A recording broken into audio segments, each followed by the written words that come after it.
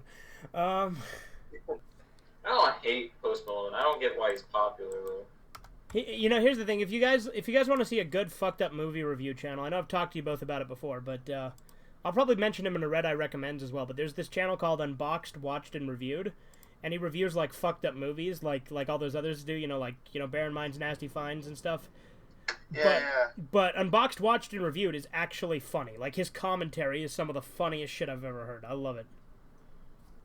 I know he reviewed this movie called Snuff It. Have you ever seen his review for Snuff It? I have seen his review for Snuff It. I haven't seen Snuff It, though. Is it any good? Yeah, it's pretty good. It's short, but it's pretty good. My friend gave this to me. Okay. The ending of Child's Play 2 is really good. Yeah, like, Child's Play 2 is the one that ends with them in the actual good guy's factory, isn't it? Yeah. Yeah, I like that one a lot. Like I said, Child's Play 2 is my favorite Chucky movie. Would you consider some of the later Child's Play movies like horror comedies? Yes, absolutely. Okay. Of course, Bride and Seed are. Yeah. Yeah, Bride of Chucky and Seed of Chucky are absolutely horror comedies. Seed of Chucky especially. Yeah, Seed of Chucky's like really meta and over the top.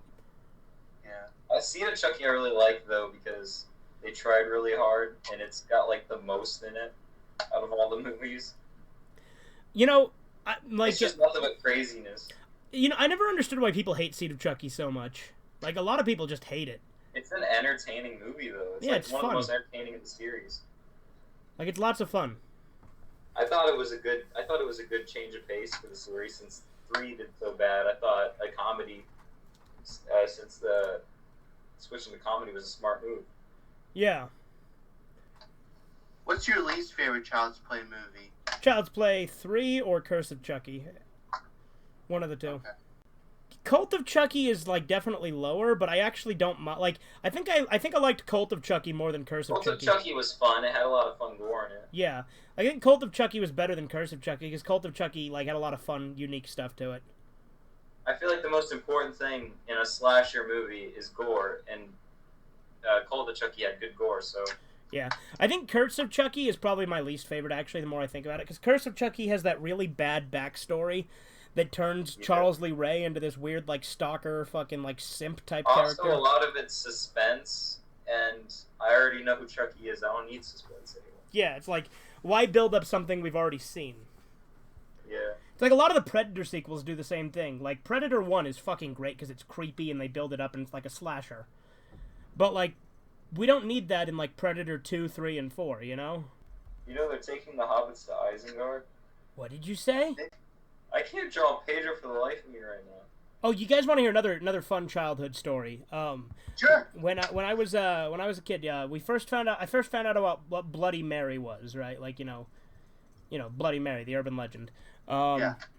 And there was this time where I tried to freak out, like Danny and my brothers, all of us, we were freaking out, because like I was doing it. Now, granted, I did it wrong because I didn't know that you needed a mirror. So I just thought you flickered the light up and down and said her name 7 times or whatever. And so I did that. And, like, my brothers... So do you just go in people's room and start flicking the lights on and off and go, Bloody Mary, Bloody Mary, Bloody Mary, Bloody yeah, Mary. Yeah, exactly. Mary. I did that, and, like, my brothers were, like, terrified. And, like, we were all, like, staying up all night and, like, scared of it. And I remember, like, we were kids, mind you. And, like, Danny got really mad at me the next day, and he's like, I thought I was going to die. But it's like, yeah, I mean, it was a dick move, but it was fun. It's funny to look back on, you know? But like I said, I fucking did it wrong anay. I just think it's funny that you thought turning the lights on and off was a part of it. Bloody Mary, Bloody Mary. That sounds funny, though, to just turn lights on and off over and over and say Bloody Mary over and over. But I was introduced to Bloody Mary from, like, Haunting Hour, because they had a version of Bloody Mary called Scary Mary. And when I watched it, it really freaked me out, because the idea of, like, I got scared of my own reflection after watching it, because I was like, that does look like me, but another person, like, I don't know, you know what I mean? Yeah. But I thought that Scary Mary was, Scary? I thought it was Scary Mary, not Bloody Mary. So whenever I did it, I said Scary Mary 3 times. Actually, no, there was like a little jingle for it. Scary Mary looking through. Scary Mary sees you. Scary Mary, she's got you. It kind of sucks. It's stupid. The Slither D. He came out of the sea. He took all the others, but he didn't take me. The slithery D. He came out of the sea. He ate all the others, but he didn't eat me. The slithery D. He came out of the sea.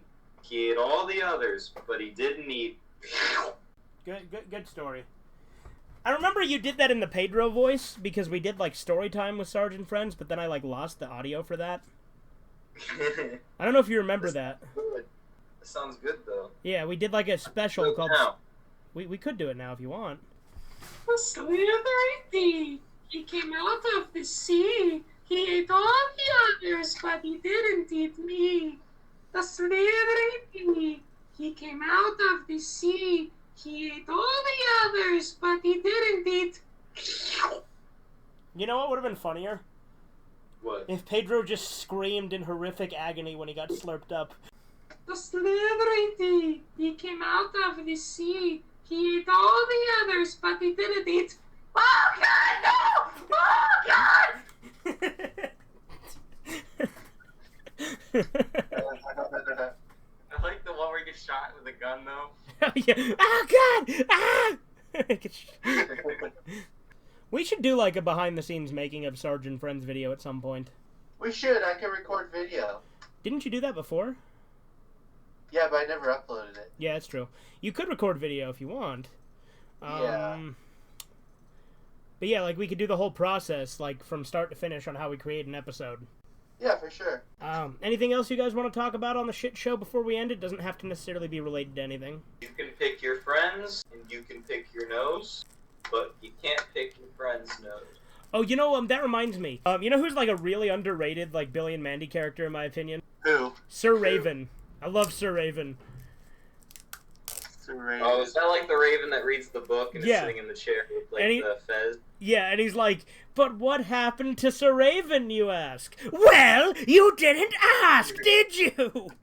Yeah, I love it.